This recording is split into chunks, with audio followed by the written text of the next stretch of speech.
our colleagues from Russia, Irina Borogan is a famous investigative journalist, but also the co-author of the book The Red Web, The Struggle Between Russia's Digital Dictatorship and the New Online.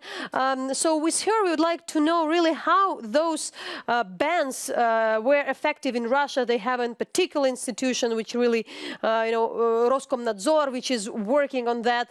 So, Irina, having this news from Ukraine and having your knowledge about what happened with the RUNET, with the Russian internet, what we need to know, what the audience need to know about the Russia and how it's working. You know that the internet in Russia was absolutely free till 2012, because the Kremlin didn't believe that internet could play a huge role in social protest or organizing people. But in 2012, after the Arab Spring, and then especially after the Moscow protest in 2011-2012, the Kremlin implemented the internet filtering and so-called blacklist on the internet in Russia. And since then, we have internet censorship in the country.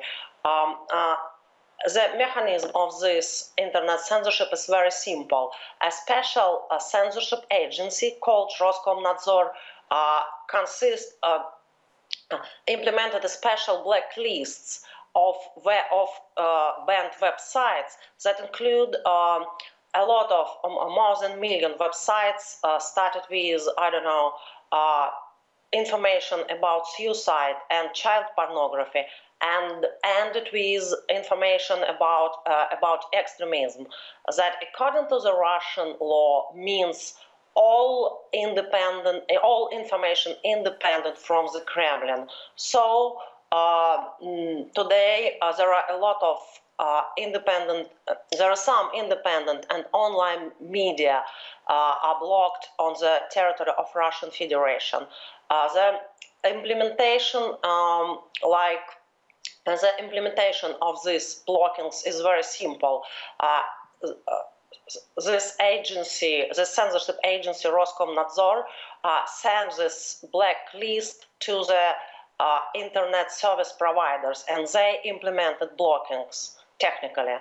So if you want to go to the website that was blocked, you can do this, I don't know, using your internet provider officially. But you can make this easily using any proxy server or VPN or even more simple mechanisms. So, Irina, so in the end, have they managed to really, squeeze those freedoms, and really to what extent the Russian government having the, having the close contact with the heads of these digital companies, to what extent they can really influence them? Because that is the major concern of the Ukrainian government, that the Russian owners of the these hugely popular companies can be connected with the Kremlin, and that could be used as the tool of, I don't know, propaganda or something. I completely disagree that social networks could be a tool of propaganda or of somebody or something, because the social network is horizontal structures, and information on social network is sharing and posted uncontrollable, because there is no hierarchical structure, as Kremlin also thinks.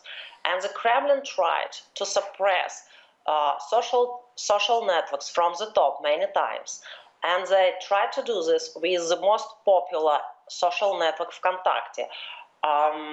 Say in 2014, founder and CEO of Vkontakte, Pavel Durov, was expelled from the country, and he was changed for the son of Boris Dobrodeyev, who is the chief of Russian state television empire VGTRK. And after his son got a full control, according to the Kremlin thought, over the social network Vkontakte, nothing happened.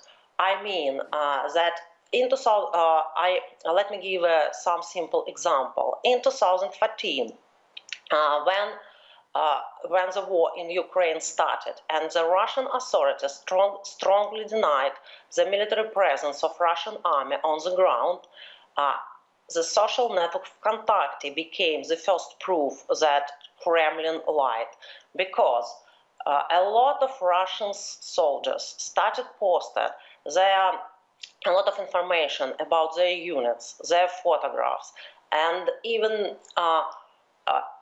what they were doing there on social network Vkontakte. And they posted this information even under their own names. And this was the first proof that Russian army are on the ground. And the social network helps.